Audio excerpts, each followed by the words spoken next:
Hi there. A little bit about me before we get started.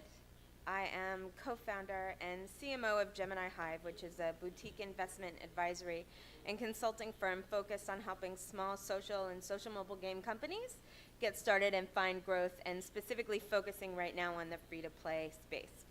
I'm also a lifelong gamer with 25 years of marketing and brand management experience, and I've been working in the games industry since 2008, where my first job with Oberon Media was managing their largest closed community for one of their partners. And so I specialize in creating and leveraging engaged communities, and I also do viral design for cross-platform games in the free-to-play space. And today we're going to talk about a couple of things: community management versus customer support. What is engagement, really? What we can learn from Facebook, and the 5 core values of community marketing. First of all, what is community management? Collection of tools to engage your most qualified customers. And I think people really forget this when you're talking about your community, your fan group, your fan page, your app page, your forum, whatever it is. These really are the most qualified users that your game will ever have. They've gone beyond being dedicated to just playing your game and have decided to spend additional time in their life talking about your game and engaging with other users. And a community post within that group is one of the most effective ways to communicate directly with these people. And effective community messaging can sell and promote and inspire and motivate your community to behave in ways that benefit the growth and engagement of that community, and essentially the survival of that community. Customer service. That's a collection of tools to resolve negative experiences. That's the place where your players go when something's happened and they're no longer happy about your game. That's where they need to get all of those issues resolved. And it shouldn't be dealt with in your fan group or on your community page publicly, but there should always be an experienced customer service person watching and monitoring those walls. And when you see a customer that's had a negative experience, to communicate with that customer through a private channel and resolve their issue. And once that customer is happy again, they can come back and communicate live on the fan group. And once they're happy, they can come back and they're just like all the other fans now. So why not combine the two? If you've got this community of happy players, and you've also got people that have had a negative experience that come into your community and start posting on the wall, and it would be a really easy solution to deal with those live on the wall and handle those items there. But why should you do that? Why shouldn't you do that is the question. And the reason that you shouldn't do it is because the customer's perception is your reality. Doesn't matter if you think your game is perfect. The truth is that it isn't. But in your community, that's your opportunity to create your own world that grows and cultivates the belief in your brand and the attitude of your community members.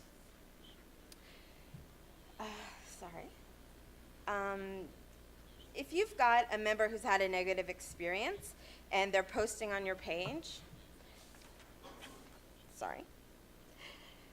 dealing with it in the public forum actually exposes the greater part of your community to that negative experience. You're essentially risking the health of all the happy members of your community to serve the needs of one person that has trouble. That's a bad thing.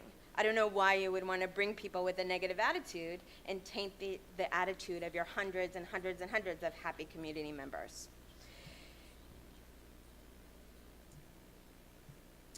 What is engagement? Active participation by your community in whatever your community has to offer. This is a pretty good definition of what engagement is, and one of the things that's noticeably missing from this definition is a number attached to it. Because ultimately, it's not about how many fans you have, but whether or not they're participating in the community that you're providing. Even if you had millions and millions of fans, if they're not active, they're not going to be there for you when you need them. And a good fan base can make all the difference. This is a pretty impressive, in my opinion, infographic from Fast Company, which is a marketing and branding research company. And this is a look at 20 minutes on Facebook of all the things that people are doing. And love them or hate them, Facebook is doing something right when it comes to communities. They're arguably the most engaged community in the world, and they do this with a lot of features and a constant stream of content that's created both by Facebook and by its users. And every feature on this infographic with every impressive number is designed with one goal in mind: for measuring and increasing engagement in communities. That's important. And Facebook is kind enough to tell us exactly how to find success on their platform with these 5 marketing best practices that they recommend, and they publish this right on the Facebook developers blog. It's build a strategy that's social by design, create an authentic brand voice, create a dialogue that's interactive, nurture your relationships, and measure and optimize. And these are really great general concepts that work on Facebook, but they're also great concepts that can work in any community. It doesn't matter if you're on Facebook or any other social media platform, or even if you have a private forum. So let's take these out of the context of Facebook and just call them 5 core values for community marketing. The first, social by design. It's a way of thinking about your product that puts the social experience at the core. When every communication begins and ends with being social by design, it's an advantage in the long run. It should be baked into everything that you do. Every post, every communication should be social by design. It's like this school dance. If somebody wanted to throw a school dance, they had to do some legwork up front before the dance could happen. They had to provide a dance floor that was big enough for people to dance. They provided music. They provided decorations and lighting to put people in the mood, and then they invited people. And the people who came are the people who wanted to dance. And because you had already done the legwork in the beginning by providing them space and providing the music and providing them an atmosphere where they would want to dance, when they got there, all it took was one person asking somebody else to dance, and immediately it became social. And the dance doesn't happen until people are dancing. You can call it a dance all you want, but if no one's dancing, it's not a dance. An authentic brand voice. You want to give your community the things that your brand promises, not the things that it doesn't. This is a cartoon called Peanuts. It's very famous in the US. I don't know if it's famous here. But when building an authentic brand voice is done correctly, it creates this idea that your brand is familiar and relevant and trusted by default. People don't question it. And this is an image that's an example from this cartoon, Peanuts. And the 2 characters in it are 2 of the main characters. Charlie Brown is kind of like this lovable loser who's not only having a really bad day, but kind of has a really bad life. Nothing really ever works out for him. And his other friend, Lucy, is like the original mean girl. She really is self-centered, selfish, and she gets a laugh out of watching other people fail. And there's this scene that plays out every time you watch a Peanuts cartoon where she begs him to play football, and she wants to hold the football for him, and he doesn't want to play, but he does anyway because she won't stop bugging him until he plays. So he backs up and he takes a nice long hard run at the football and kicks as hard as he can. And every time he kicks, she pulls the ball away and he falls down, and he has this tagline that goes, "Good grief," because he's like, oh no, not again, right? And it doesn't work out. And we know this is going to happen because it happens every time. And when you watch Peanuts and you see Lucy getting ready with the football, you already know what's going to happen. But what if she didn't pull the football away? What if she left it there, asked him to play football, and he made an amazing kick, and he became a big football hero? Well, that wouldn't make any sense to the brand because he's a lovable loser, not a football hero, and it would shake the foundation for the people who are fans of this brand, and it might jeopardize whether or not they were interested in the brand overall, because if they wanted to see a cartoon about a football hero, they'd probably be watching something else. If your game is based on puppies and unicorns and kittens, when you're making posts and marketing thoughts into your community, don't post about deadly alligators or combat. It just doesn't make any sense. The core values of your game are what bring your fans to the fan page, and keeping that content relevant is really important. And it seems like a really simple concept, but really big brands make this mistake all the time. McDonald's is a really good example. Everybody knows McDonald's. You can go to almost any country and find a McDonald's. If you're somewhere and you want a hamburger and french fries and you see a McDonald's, you know you can get it there. It's trusted by default. It's always hamburgers and french fries, and you know what you're in for when you go there. A while back, I started seeing ads for fresh salads by McDonald's, and there were billboards everywhere. They were on the freeway, they were showing up in my video games, they were on TV and on the radio. Fresh salads by McDonald's, healthy, fresh salads. Now, I don't know about you, but no one has ever turned to me and said, "Gosh, I'm in the mood for a really healthy, fresh salad. Let's go to McDonald's." It's just not going to happen. And McDonald's put lots of money behind this advertising, but no matter how much money they threw at it, no one is ever going to believe it because that's not their brand. And what they do really well, but they need to remember sometimes what they do. And they may have their own reasons for continuing to promote salads, but in the end, it doesn't matter who you are. Nobody's going there for a healthy meal. Core value 3, create a dialogue that's interactive. You want to build experiences that give people the power to connect and share.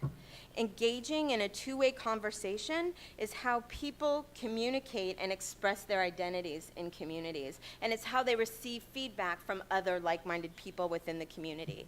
So you don't just want to promote things in your game like buy our new item, explore our new world, go play now. You want to ask your players about their experiences around those game features. Get them to share something personal. This way, other people can identify with those experiences, and that opens a two-way communication. Earlier this year, I was in San Francisco at Casual Connect, and there was this real-world panel of Candy Crush players. And there were 5 or 6 players that King.com had searched their community for, pulled them up on stage, and put them in front of all the gaming professionals. And the gaming professionals were asking them all kinds of questions like you would imagine they should. They were asking questions like, where do you play? How long do you play? Do you let your kids play? Do you like to spend money? What format do you play on? Do you play while you're in the elevator or while you're commuting? Do you play while you're in the bathroom? It was really a lot of weird questions about how and why people play. And in the middle of this conversation of gaming professionals grilling these real-world players, one of the players said that he had played Candy Crush for however long and had finished level 430. I don't know about you, but me and my friends are kind of competitive in Candy Crush, and no matter how hard I play, 430 is years away from me. But in that moment, when he revealed that he had finished level 430, something happened. The audience switched from being an audience of gaming professionals to Candy Crush community members, and the whole line of questioning changed, and nobody was concerned about how they played or how long their session time was or whether or not they liked being bugged about money. But what people wanted to know was, you're at level 430, I'm stuck on 26 and the chocolates keep growing back, and what do I do? And what candies do I combine to get the power-ups I need? And what's the best power-up for this challenge in the level? And all of a sudden, it went to just being the Candy Crush community having two-way conversation about their common interest and love for the game and what Candy Crush meant to them. And it was really interesting, and I don't know if everybody noticed it, but as someone who's focused on marketing and community members, seeing that live in action is something that I strive to do every day in my communities. Present community members with situations where they want to communicate and ask questions with each other. That's really important. Oops. Okay.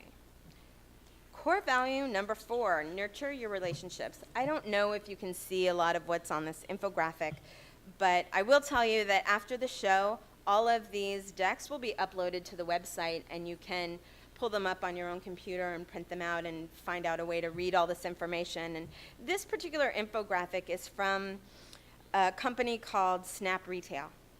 And it's not about games, but it's about retail branding on Facebook. And whether or not you know it now, if you are building games and communities in the free-to-play space or the social space, you are in direct marketing. And that's important to remember. Retail stores have been perfecting these techniques for decades and decades, and there's something to be learned there. And this is a formula that I myself have been using on Facebook with a lot of success. And I recently found out that other people are using it too. And what this infographic really teaches us is understanding the difference between putting value into your community and extracting value out of your community. And these are really important things to recognize. The formula here suggests that 70% of the content you put into your community, 70% of your posts and communications directly with your community should add value and relevant content to your brand. And this is all those things like tips and tricks, fun things that get communities interacting with each other, videos of people playing hard levels, announcements that somebody reached an incredible high level that no one thought was possible, anything that your community is interested in that will get them talking, other things in your community that are relevant to your game, all the fun things that seem like frivolous fluff to a lot of people, if they are relevant to your game, this is the core stuff that keeps people engaged in your community. 20% is shared content, and this is also really important. This is where you're sharing other community people's ideas, not your own. This is where you have the opportunity to exalt your fans. Shine the spotlight on them for a change. They're the ones that make it happen for you. This is where you can do fan appreciation posts and pictures of fans or post fan art that someone took the time to make about your game. This is where you get to show all that off. Brag about your fans. They love it. They love the acknowledgement. They love to know that the time that they're spending on your fan site means something. And not only means something to them, but they love knowing that it means something to you. And if they are your most qualified users, you need to treat them with the respect that they deserve. Show them off. Don't be afraid to brag about your community members. It's really important.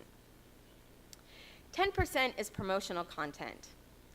Now, this point in the strategy is where things shift. Up until now, we've added value and relevant content into our community, shared content, putting the highlight on other users that love your game. We've been adding and adding and adding value into our community, and we've whipped them all into a frenzy about how excited they are about what our game's about, what our game represents, the things that are in our game, other people who like the game, and those shared experiences. And here's your opportunity in this little 10% to extract value out. And now that you've whipped them into a frenzy about being excited about your game, this is your opportunity. They are primed and ready to do what you need them to do now.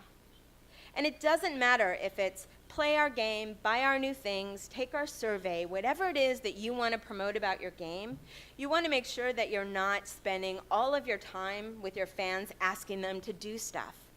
Buy this, go here. If I was doing that to you all the time, can I have $1? Can I have $1? Can I have $1? Can I have $1? It would get old really quick. But if we were friends and I was taking you places and showing you really interesting things, and while we were out shopping one day, I was short some money and asked you for $1, you'd happily give it to me and not even question it. And that's something that's really important. So 70%, 20%, these things are all adding value into your community, and when they're ready, you'll be able to extract that 10% out. And when they're really engaged, the power of what you can extract from your community is staggering. Again, the most qualified users of your game are here. They will do whatever you want them to do if you treat them right. Last is measure and optimize. This is another infographic. I really like infographics. But the reason that I like them is for what they represent. They represent a lot of data, and they represent organized data that can be measured. This is an anatomy of a Facebook user. And by understanding and analyzing the trends within user growth, demographic, consumption of content, and creation of content, community managers are better equipped to increase community engagement and provide better experiences for their communities. There's no doubt about this in my mind. And the big question that everyone should be asking herself is, what do I measure within my community? And the answer is, take a look at what your community wants to do, not what you want them to do. What you want them to do is pay your game and play your game and pay to play your game. And that's a given, so that's a question you've already answered. But what they want to do, what motivates them, these are your big questions. And once you figure this out, you can start to build and increase engagement, build your brand identity, and then when your 10% time comes to extract what you need from them, they're ready to give it to you. Thank you. That's it. Thank you, Kimberly. Questions about community marketing, engagement? Yes, sir. In the context of web games, could you tell us what is the practical number of threshold, what is the threshold number of community members, active players, in order to use these techniques efficiently and effectively? Well, the thing about communities is the number is less important than the engagement. So if all you have is 100 people in your community, if they're all active on a regular basis, they're all engaged. And I would rather have 100 highly engaged users than 1 million users who just like my page and went away and never come back, because they don't care anymore. They've moved on with their life, and they're not interested in what you're doing on a day-to-day basis. So even if it's a very small number, it's more about their level of engagement in your community. That's what makes them useful. So you manage a community of 100 people the same way that you would manage a community of 100,000? Essentially, yes, because the question still remains. You have to cater to their needs and what they like.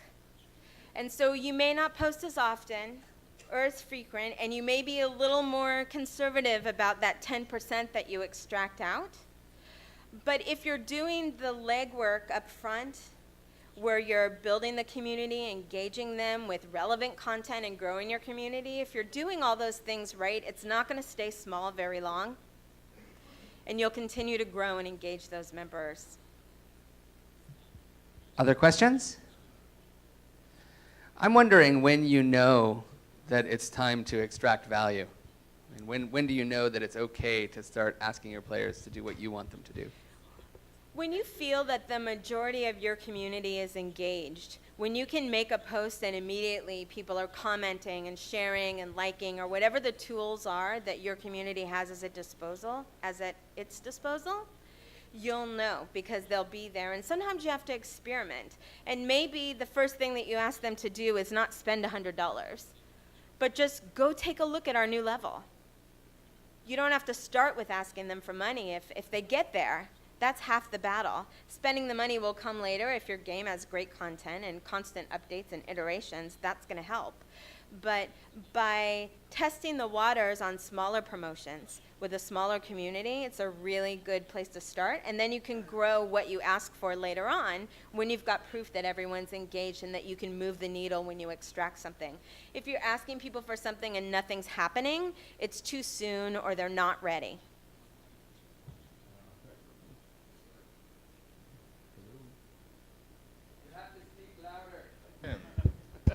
Yeah, usually I don't need microphone.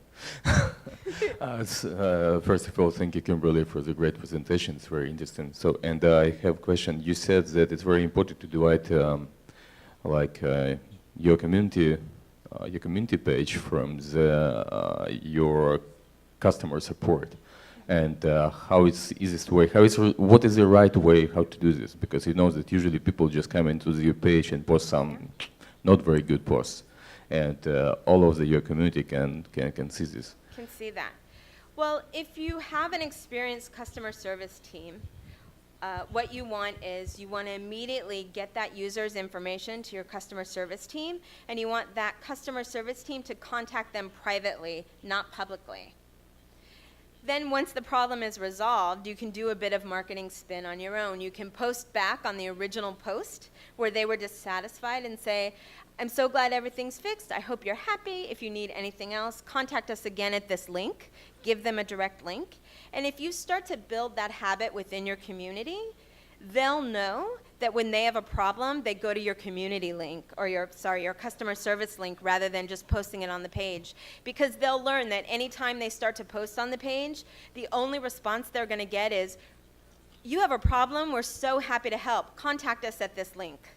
And a lot of pages have a customer support button right at the top of their page, or they always include the link on any communication on their page. And if the only response you ever give on your page is, we're so sorry this happened, we're here to help, click here, it takes them right off the page into your customer service, whether it's an email or a third-party provider, whatever it is that however you choose to handle your customer service, direct them away from the page. And when they're happy, they can come back.